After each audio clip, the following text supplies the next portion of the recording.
आज तारीख है 25 दिसंबर 2025 और मैं इस टाइम ट्रैवल कर रहा हूँ कुमरान वैली टू कालाबाद। ये मनाज़र है लाइव, लोगों की तरह नहीं है घर पे बैठे गूगल पे बस जाते सर्च कर लिया और आप लोगों को कर दिया।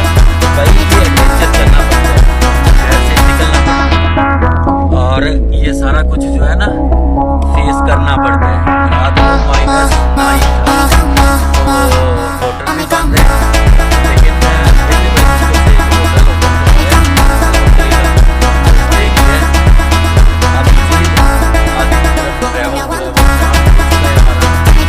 व्यू आप देख लें और आज की डेट में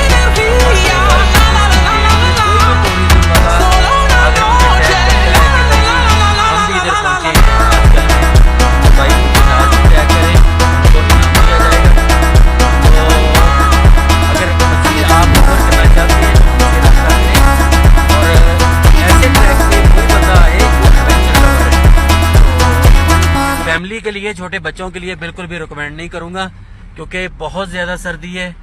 तो इस चीज़ से थोड़ा सा फैमिली जो है वो अवॉइड करे। तो ये व्यू है, देख लें। बाकी मज़ीद जो है इंशाल्लाह आपको आगे जाके